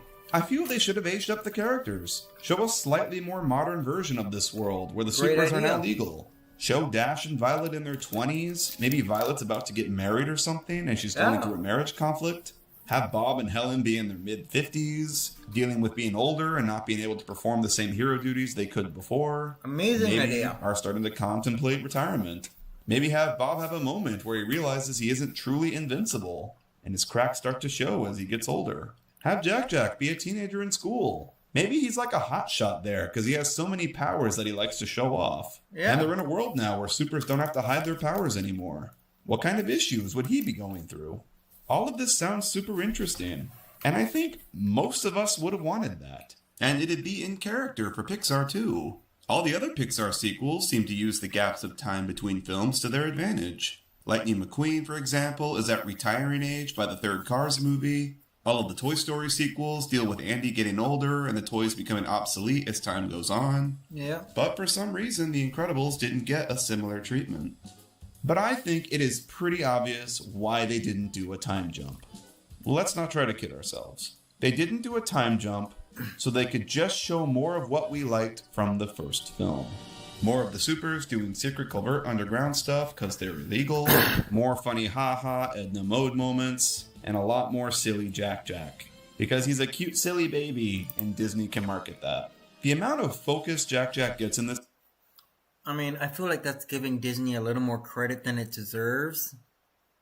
I truly do think that saying it was so they could show us more of what we loved from the original film is taking your step of faith, your leap of faith a little far, but it is possible. Especially if Brad Bird was behind the decision. This movie is really evident of that. Oh look, they can have a scene where the two fan-favorite characters interact that has no bearing on the overall plot. If they aged up the characters, we couldn't have Edna and baby Jack having a silly scene together. We couldn't have baby Jack turn big and smush the bad guys and fight a raccoon. If they aged them up, there'd be no cute baby Jack Disney could use to market the film. Look at the funny baby. And guess what? It worked. Decisions seem to have been made more in favor of what was safe and could be milked and marketed. More so than what would have been a natural, thoughtful, bold progression of the story. Mm-hmm. And that is why Incredibles 2, to me, is a bad film. It lacks integrity. Oh, fuck integrity. No. Before I finish off this... Integrity is an amazing trait to have. It is. It's a great trait. But there have been lots of movies that were done very well without integrity. No. This movie is bad for every other reason. I would list them all, but I've already said them a dozen times. And we got 3 more videos at least to go through. Part of the video, I feel I should mention some of the good stuff in this. Because like any movie, it ain't all bad. First of all, the action scenes are all good. They are. Ignoring Helen being totally blind to what could have caused this, the sequence of her chasing down the monorail and stopping it is a cool action scene. It is. And they use her powers as much as they can. And I've I actually really like the sequence of Void using portals to make Helen sort of land onto the jet. That was clever. If you go into this movie just wanting to see good action and nothing more, well, you won't be disappointed. I like that this movie still feels very adult. They don't shy away from showing things that might be unsuitable for kids, like being shot, the action scenes feeling tense, and all the bureaucracy and social commentary talk. The movie doesn't feel like it's playing down to the kids a lot of the time, and I appreciate that. I appreciate they wrote in this line of Helen calling herself a hypocrite. My husband used to listen to a police scanner, waiting for something to happen, and I got mad at him for it. I'm such a hypocrite. Because I was literally thinking this as I was watching it. She earlier chastised Bob about wanting to break the law and do hero work. Superheroes are illegal. Whether it's fair or not, that's the law. The law should be fair. And then she herself does it. I don't know if you want to call this out of character for her, but at least they acknowledged it, I guess. And while there is a video I've been wanting to do for a while where I talk that on a concept I've been talking about for a very, very long time. I'm not big enough to do it yet, but I will be doing it at some point before the year's said and done. Because, well, I gotta do something that'll catch the public attention. But, yeah, no, there is a lot of things I want to say, and not enough platforms to do it. Personally don't like the new overly textured character models. I really enjoy the animation on them. The facial expressions in this are pushed to the max, especially on Bob. You can tell they had a great time animating him, especially in his meltdown scene. Cause I'm Mr. Incredible, not Mr. So-So or Mr. Mediocre Guy. Mr. Incredible. All of these things, though, are kind of unimportant in the grand scheme of things. A good action scene or good animation ultimately means nothing if they're not tied to a good story. Tell that to Solo. Now let's round back to my very early claim at the beginning of the video. That Incredibles 2 is Pixar's worst film. It is a bad film, but is it really the worst entry in Pixar's library? Yes! Is this actually worse than something like Cars 2? Cars 2 had a lot of good ideas behind it, even if they were executed badly. Let me explain. I know that most people will argue Cars 2 is Pixar's objectively worst movie. It did kickstart their streak of duds. Yeah, that's true. And Cars 2 is pretty damn bad. I agree. I've gone into detail about that before. But the thing is, Cars 2 is not a lazy film. It's still a completely original story and very clearly inspired by old spy thrillers. Whether that was a good decision or not for a talking race car movie is a different argument altogether, but at least it is still something new and different. A totally new story that doesn't tread the same ground as the first one. There is still integrity there. I believe it when John Lasseter says they made it because it's a story he wanted to tell. I cannot say the same for Incredibles 2. Incredibles 2 feels very lazy. It feels like a cash grab. It feels like Disney forcing Pixar to churn out a sequel to a popular film to milk nostalgia. And they did the bare minimum while making sure the fan favorite stuff from the first one gets a bigger percentage of screen time this time, foregoing continuity and elements that made the original so groundbreaking. Disney's current day approach to continuing franchises like this is what is killing them, in my opinion, and what is killing Pixar. Pixar is a company that is capable of still telling good stories. Even most of the unnecessary sequels they've churned out do still add something to their respective franchises. Monsters University was an unwanted prequel, but it showed Mike learning to accept himself for what he is, and shows us why he and Sully are such good friends in the first place. Toy Story 4 was totally unneeded, but it gave new insight to Woody and Bo's relationship that recontextualizes them in the previous movies, in a good way. Cars 3 was definitely an unneeded sequel that no one asked for, but it tastefully used the concept of sentient cars becoming outdated as a solid metaphor for aging and learning to accept retirement. And it somehow ended up being my favorite of the Cars films. What does Incredibles 2 add to its franchise that wasn't there before? As far as I can see, absolutely nothing. I don't know if we'll ever get an Incredibles 3, and I honestly don't think I want one. Not unless they do something totally bold and new for the franchise. But who knows? It is Disney after all, and they'll make sequels to anything. No one on God's green earth ever requested a Toy Story 5. The investors did. But yet, here we are.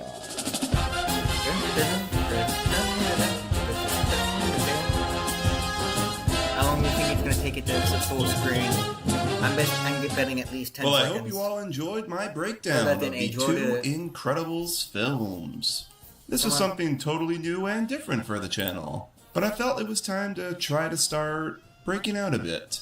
The Cars video I did last year did really well on the old channel, And it's still doing very well on this one. So this is and ever by since that, Unlucky people have been Tug. asking me to do more Pixar seem stuff. to be doing Even pretty good people I know stuff. in real life have told I me recommend that. subscribing If to this him video and does maybe well, liking the I'd video love to do more. if you enjoyed it. Maybe the Toy Story series, or on every movie ranking. Good God, Who will knows? this leg ever end? I know that Star Wars video I've been talking about has been on the back burner forever.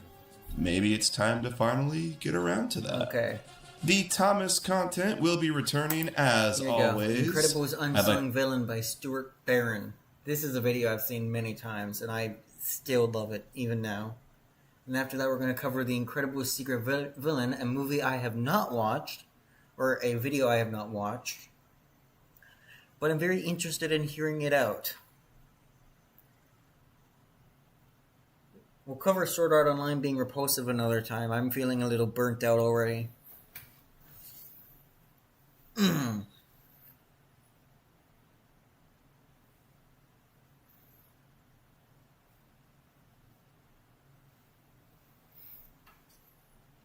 Christine, Jane, how are you both doing? Are you two enjoying the show? Got anything to say about the video we just watched? I'd love to have some open discussion here about it. While we wait for this to load for the next half hour.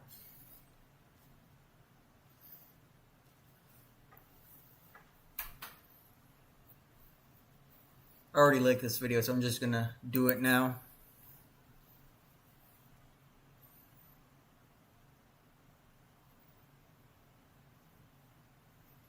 Come on.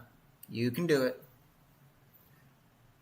I believe in you. I believe that you can load a video. I've watched you do it before, you crappy underdog $4,000 computer. I know you can do it. Here we go. Here we go. Come on. Thank you. No, this video costs more than every car I've ever owned. Or this computer costs more than every car I've ever owned. Fuck, I've taken international flights that cost less than this fucking computer. And it gives me so many headaches. But I still love it. It is a decent computer. It is portable. It is strong whenever I'm not streaming. And, yeah. Okay, here we go. The Incredibles Unsung Villain. You mean he got by away? Stuart Well, Barron. yeah. Skippy here made sure of that. Mr. Huff. Over the years, Pixar have created some of the best written characters in all of fiction. And that doesn't just apply to the heroes in their stories, but also a lot of their villains. So many of their movies have had villains that could be anything from funny to sympathetic to despicable, all while serving as a legitimate threat. The Incredibles had one such villain in the form of Syndrome, simultaneously one of the dorkiest and yet most ruthless and bloodthirsty villains of all time, one that deserved all the attention the character got. I'm still geeking out about it. But there's one other antagonist in this movie that doesn't really seem to get as much attention. And it's understandable. I mean, he only has 2 scenes and roughly 3 minutes of screen time, but he makes the most out of every single second. That antagonist is the greedy and corrupt InsureCare supervisor and the former Mr. Incredible's boss, Mr. Gilbert Huff. I'm not happy, Bob. Now, in order to talk about Mr. Huff and his relationship with Mr. Incredible, I think we need to first figure out the type of workplace that he enforces. The first time we see InsureCare comes immediately following a newsreel announcing that superhero work is now illegal. Where are they now? They are living among us, quietly and anonymously. So, no, this video is, as you can see, exponentially shorter than the previous one. So I'm not going to be pausing during any of this one. I'm pretty sure I'll offer some commentary here and there, but I'm not going to be pausing it because it's so compact that, well, by the time it finally pauses for me to cover my one point, we'll already be moving on to another. So I'm probably just be doing mostly voiceover commentary and maybe pausing once or twice. Continuing to make the world a better place.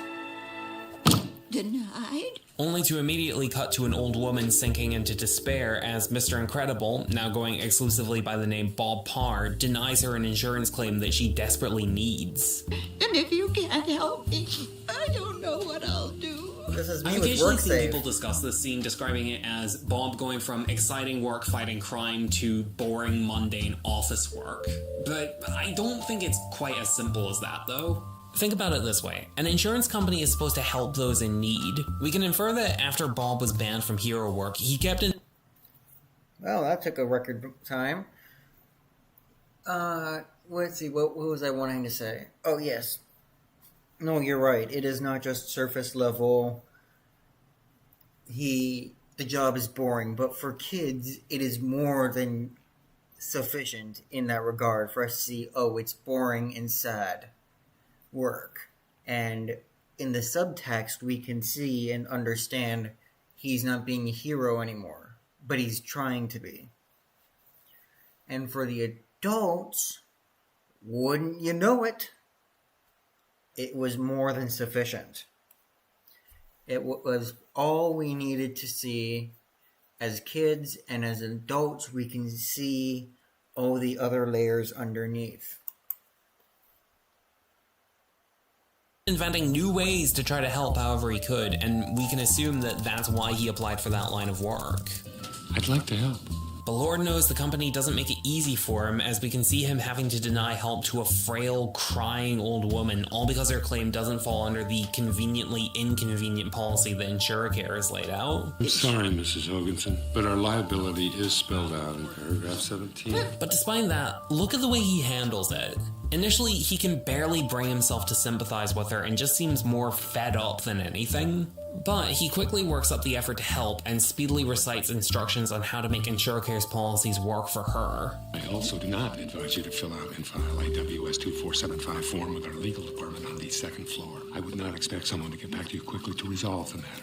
The fact that someone who we've seen is usually so eager to help is suddenly so exhausted with a helpless individual and also has such an obscure and apparently frowned upon solution just readily available tells us that InsureCare's obstacle course of an insurance service is very, very common, yeah. But you know, want to know what's funny about this scene right here? Is that it did more harm than good. I'm sure this scene made a lot of people want to go into insurance and play Bob Parr, but the scene also showed insurance companies just what their individual representatives, their idealists, can do behind closed doors.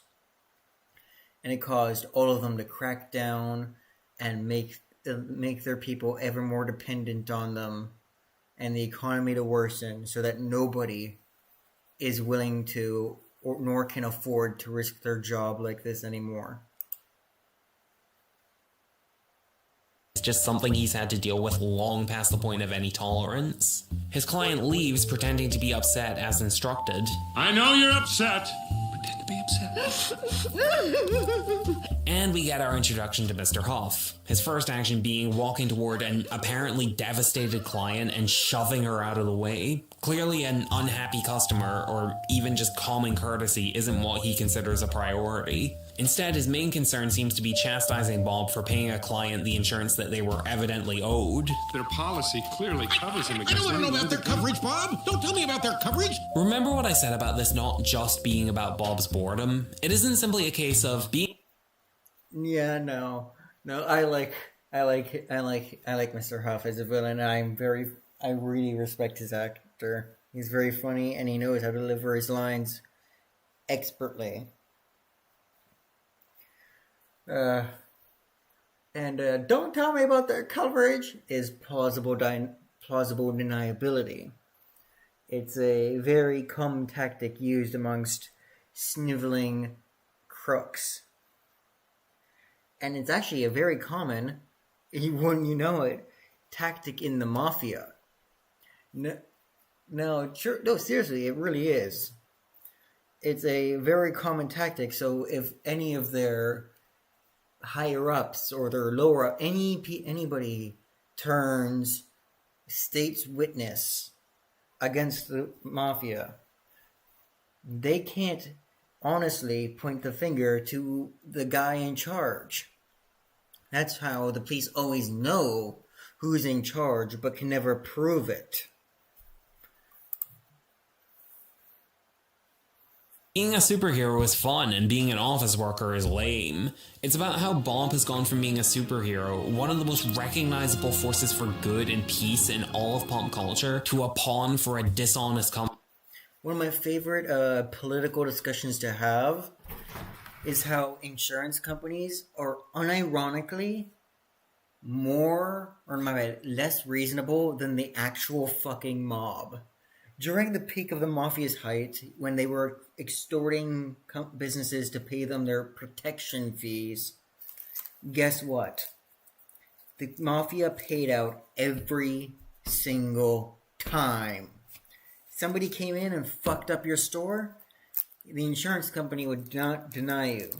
The mafia would get you up and running again as fast as possible if they needed to.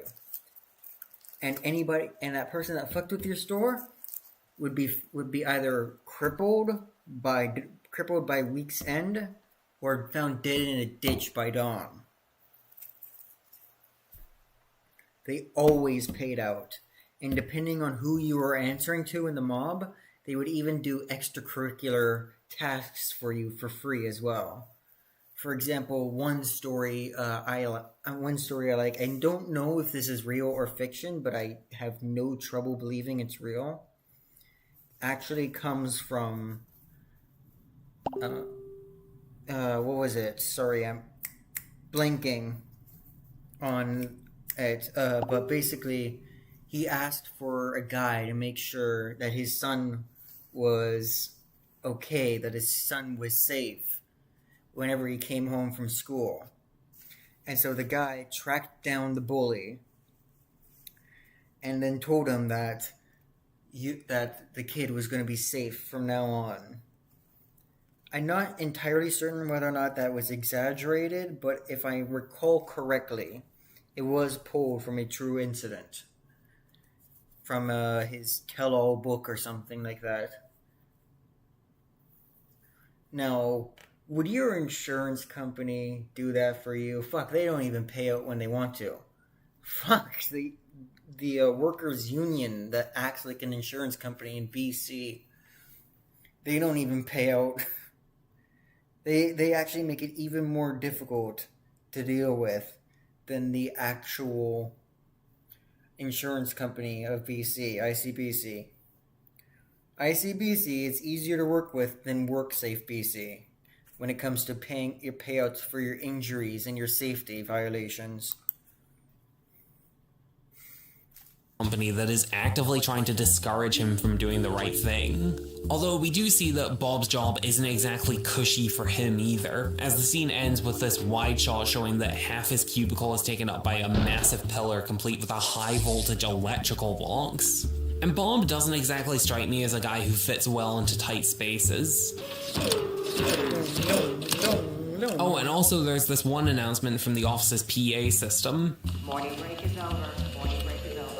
Yeah, so all of this, Bob speaking with a client, Mr. Huff coming in to discuss business, even a few other employees working at other cubicles, all of that was apparently happening during what is supposed to be the employees' break period. Admittedly though, if it is morning like the PA system says, it is a little weird when Helen calls Bob and says, I gotta go pick up the kids from school. A little over 10 minutes later in the film, we once again see Bob in his cubicle where he gets a call. Mr. Huff would like to talk to you in his office. And you can kind of tell from the tone of Mr. Huff's secretary's voice that working for this guy isn't exactly fun for anyone else, not just Bob.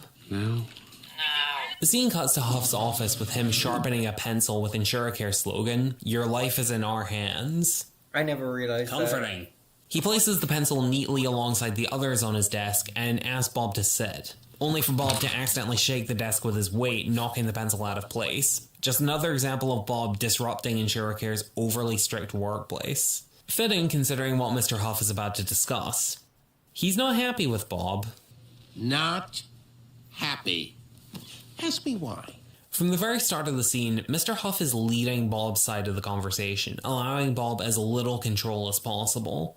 It seems that Bob's customers have been causing problems for the company. What? You've gotten complaints? Complaints I can handle. What I can't handle is your customers' inexplicable knowledge of InsureCare's inner workings. You gotta love how proudly he admits that unsatisfied customers are just not something that matter to him and how easily he can get rid of them, but when he actually has to give them the money they're owed, that's when he gets mad. And they are owed. He openly calls the terms of InsureCare's policies obstacles. Exploiting every loophole, dodging every obstacle. Bob retaliates by pointing out that he hasn't broken any rules and that he's been an objectively good employee by getting the best possible results for his clients. A fact that Mr. Huff can't disagree with as much as he clearly wishes he could. Are you saying we shouldn't help our customers? The law requires that I answer no. The conversation... Masterclass of a line right there. Perfectly delivered. Volumes spoken. Easily, undeniably, my favorite line in the whole film. Progresses a little further, and Bob suddenly notices a mugging outside the window. And sure, Mr. Huff has his flaws, but he's a high-level member of an insurance company that's dedicated to helping people in situations like this. Surely he's got to feel some level of responsibility, especially in a situation like this where he really has nothing to lose. Don't not change the subject, Bob! Damn it, the pausing happened too late. Wishful thinking on my part, I suppose. Bob's superhero instincts kick in, and he goes to help. Can we get this to work, please? But Mr. Huff is not having it. Stop right now, or you're fired! Bob stops in his tracks, and a smile creeps onto Mr. Huff's face, which tells us that his treatment of Bob goes beyond apathy for him and his clients. He outright enjoys having control over them. Get over here now. Bob complies, his composure on the brink of collapse, and notices the mugger running off. As someone who dedicated his life to stopping people like this, the fact that he allowed a criminal to get away leaves him seething with anger towards himself. You can't really blame him for doing it. He's the only provider for a family of 5. He knows how important his job is. That is, until he forgets for a split second when Mr. Huff says this. He got away. Good thing, too. In the span of 3 words, all that pent-up anger Bob had gets redirected towards Huff, and he snaps.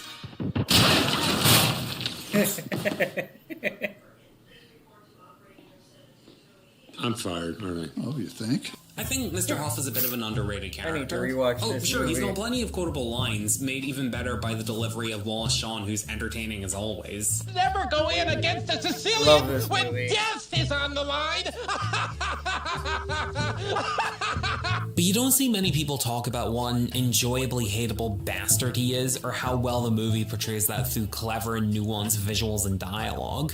And he's a great showcase for how a minor antagonist can be a great asset for a story, and how they can have just as interesting of a dynamic with a hero as the main villain. The last thing I want to touch on is one particular shot from Mr. Huff's office. On my most recent viewing of the movie for this video, one question suddenly occurred to me. Why is there just a random shot of a piece of paper in the middle of Bob and Mr. Huff's conversation? The characters don't directly address it, it's not on screen long enough to read, and it never becomes relevant later on. So I took a deeper look, and I think it would be great to close out this video by reading it out. I respect him for this. Memo, policy notification. Due to financial cutbacks, you will now be expected to self-expense all office supplies, including but not limited to pencils, erasers, pens, paper, stationery, folders, staples, paper clips, brads, and photocopies. All parking will now be metered by the hour. Electricity consumption and all telephone charges will be deducted from your paycheck. Great, so InsureCare's employees are basically expected to fund the company's expenses for them so that they can get paid and then just repeat the process. The board of directors at InsureCare wishes to thank you for your selfless sacrifice through this time of financial uncertainty. Pretty sure a selfless sacrifice implies that they had any choice in the matter and this wasn't just being imposed upon them by the people who are benefiting. Come on. It is because of you, the employee, that InsureCare has recorded its highest profit in years. And yet you need to make cutbacks. Come on. I want to comment. Thank you. Whoop-de-doo! Okay, let's talk this. Let's break this down, shall we? Let's break this down. So, self-expense all materials needed. So you mean like teachers? Fun fact, at least in the West, I know a few of you are from the Philippines, especially given this time zone right now.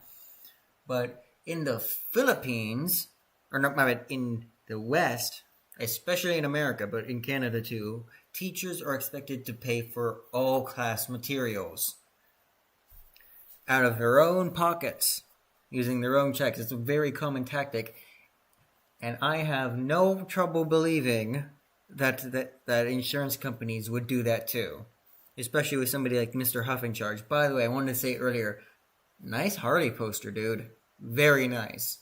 Can you send me a link to buy one? I kind of want one. As for thank you for your sacrifice during these troubling financial times while we're recording the highest profit in years, is very common in construction companies and warehouse labor and other many other institutions and not companies. You know what I mean. Districts of fields. That's it. Fields of work. And are in a time of financial uncertainty. Yep. Sure. Yep. Remember, a successful company makes for successful, Can't read that one. My thumb's over it. Good reference. Well, you get the idea. Mr. Huff helps to run an evil, money-grubbing corporation that regularly exploits both its customers and its employees. There's probably a joke to be made about Disney somewhere in there, but I think you get my point. Anyway, if you like this video, then consider supporting me on Patreon. I promise I'll treat you better than Mr. Huff treats his customers, because you'll get to see videos appear on my Patreon before they come out on YouTube. Take care. Okay, there we go. That was The Incredibles Unsung Villain by Stuart Barron. I think he's a very funny guy. He puts a good amount of work into all of his videos, and I highly recommend him. Now, for the last video of the night, unless I get a second wind, in which case we will be watching either These Comments Are Wild, comments from the Hub, or what else do we have in here? Definitely not this one. That one's 80 fucking minutes long. That one's too short with the lag my computer's experiencing right now. So after this one, if I get a second wind, we will be watching These Comments from the Hub. Done by Cha-Cha Your V-Mom, who's a decently funny lady, although there are better people to watch out there. So let's see this video. This will be my first time watching it. How long do you think this is going to take to load? I've got my money on 30 seconds minimum. Let's see. Let's go. 8, 9, 10, 11, 12, 13, 14, 15, 16, 17, 18, 19, 20, 21, 22, 23, 24, 25, 26, 27, 28, 29, There's been a rise in popularity 30. of The Incredibles online, and it's not for the reason you think it might be.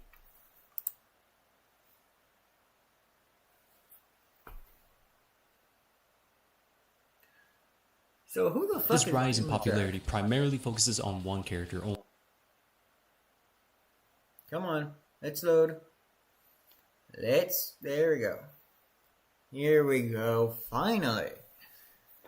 Okay, we're gonna give this a couple minutes due to how just hard it's going. I'm gonna check out Task Manager, see if there's anything else I can crack down on back here. Actually my memory usage has only gone down, so why is it taking so long to load? Interesting. Okay, there you go. It seems to have loaded. Let's go. Who the fuck is Gamma He's not Jack? even part of the main cast of the series. Gamma Jack, also known as Handsome Jack, was one of the many supers wiped out by Syndrome's Operation Chronos, and many people believe he should have been the main villain and why he is actually a problem along with other heroes. I'll also be going over what is Operation Chronos, the drama within the supers, and much more, so stay tuned and find out. Gamma Jack was a superhero back in the day along with the likes of Mr. Incredible, Frozone, Elastigirl, Gazer Beam, and more. With the names such as Handsome Jack, he is favorited by the ladies, to the point where he only prioritizes saving attractive women over other innocent people. He reminds me of Captain Celebrity and My Hero Academia Vigilantes, both very similar in character designs and behavior. Captain Celebrity is a powerful hero, but he prioritizes fame and attractive women over other innocent people, and that was such a problem for him that he had to move from America to Japan to avoid the scandals he was facing back in the US. Not only he is eager to attract beautiful women, but he also refuses to fight or finds it very hard to fight against female supervillains, making his morality conditional and heavily biased. Yeah, I fought my fair share of villains, and they all have their own unique challenges. You know, they got their zombie monkeys and their giant laser robots and their super aquatic ninja pygmies. But I tell you, once in a while, the real kicker is I get these dames, man, these dame villains, and they got the curves and the hair and the big eyes, and boy, those ones they're really, really hard to kill. You know, especially the ones that they come up and, you know, and they're looking at you and you're looking at them, and you feel that simpatico, you know, like she's digging you and you're digging her, digging you, and boy, you really got to take a jog around the block real quick and, you know, sort of get your concentration back, compose yourself, because, you know, you can't get distracted by these sort of thoughts when you're going up against a super villain. That's one of the hard parts of the jobs, you know, when you come across a dame who's really something to look at, and you just got to let her have it because she's a villain. Yeah, those were bad days. Gamma Jack is also a powerful hero. He can fly, leaving behind a green gamma trail, and it has a superpower called Radiation Burst. This means he can create controlled bursts of radiation, from burns up to disintegration. Think of his powers like Firestorm from DC, who can manipulate control radioactive energy. But make no mistake, he's not just a pretty face with a bad attitude. Gamma Jack is dangerous. According to Operation Chronos database, he had a threat rating of 7.9, the second highest of all supers, just behind Mr. Incredible. That means Syndrome considered him a top threat. He was able to destroy an Omnidroid version 5 specifically, before getting taken out by the next one in line. To top it all off, he has a superior-like complex, a huge ego. He believed that supers were the superior race compared to humans, and that is very concerning that the NSA puts him at a close A-level monitoring as a result, fearing he's very likely to turn rogue. With all these stats behind his back, what went wrong? To give a fresh reminder of what happened in the first Incredibles movie, after many years of heroes being banned from the public eye, Mr. Incredible is stuck at a boring desk job and misses the golden days of being a hero. Plus, he is also out of shape. He goes out with Frozone, a close friend and hero he worked with back in the golden days, and secretly do hero work, until he was spotted by Mirage, who she was originally looking for Frozone until she noticed that the fat man with him was Mr. Incredible, a hero that Syndrome admired growing up and pretty much started his villain journey and ending hero so he could be the only hero the world can have. With a much bigger prize in Frozone, Mirage lures Mr. Incredible into working for their company doing proper hero work, like the good old days. Okay, so we're 3 minutes in and I've got a lot of thoughts. So yeah, no, that's definitely... No, he was definitely the blueprint for Homelander, whether intentionally or not. That was fucking Homelander there. My biggest question here would be, where is he getting this information from? It obviously wasn't in either Incredibles movie, so... Where's this information coming from? Not mentioned. Fantastic.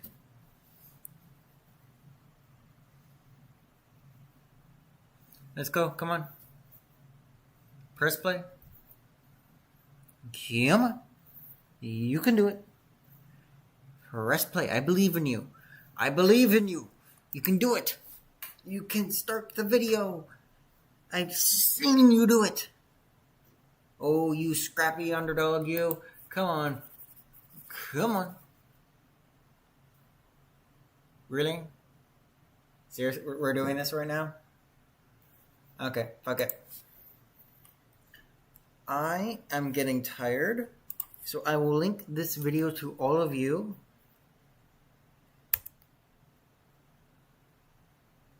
Let me just check and confirm here that works as There's been a rise in intended. popularity of The Incredibles online, and it's not for the reason you think it might be. This rise in popularity Okay. So on my main monitor, it all loads perfectly fine, but on my secondary monitor, it doesn't work at all. to which then they would get sent to an island where they can attempt to eliminate the heroes. At times, the plan would fail, but they would send a stronger version of the Omnidroid to counter the heroes' powers that they couldn't beat before. An example would be when the first 3 heroes was eliminated by the first Omnidroid. Macroburst, who was next in line to be eliminated, defeated the Omnidroid with their airbending type powers, to which version 2 is upgraded from having 2 wheels to 2 mobile legs and other various upgrades to counter Macroburst, and the threat rating was scaled at a 5.9, higher than the last hero who was eliminated, Everseer, who was at a 3.2, and a quick fun fact, Macroburst used to be a sidekick for Everseer, and their original name was called the Kid, before changing the name and was also part of a group called the Phantasmics. So back to Gammajack, we can only assume Gammajack was another victim of missing the golden days and was easily swayed by Mirage because of his affection for beautiful women, so he would follow her and getting to the island just to be set up. But it wasn't easy as they thought. At this point, the Omnidroid is at version 5, with tons of upgrades, having a more spear-like shape, which we're not quite there yet, 4 legs with grappling claws, but was ultimately taken out by Gammajack. If you're wondering why the heroes didn't flee from the island or escape when they defeated the Omnidroid, they were under the pretense that this was just some top-secret military project that needed to be shut down. So, when a super beats an Omnidroid, Syndrome would find the flaw the Omnidroid had and use the downloaded information from the battle and upgrade it to fix that mistake and take... Good move, good move. That which we all could have assumed, yeah.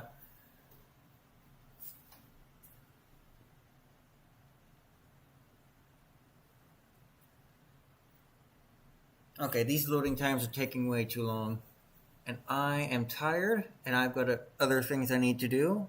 And I have a whole bunch of projects that I'm planning on finishing tomorrow. So I'm going to cut it here. Thank you all for coming and watching with us. Please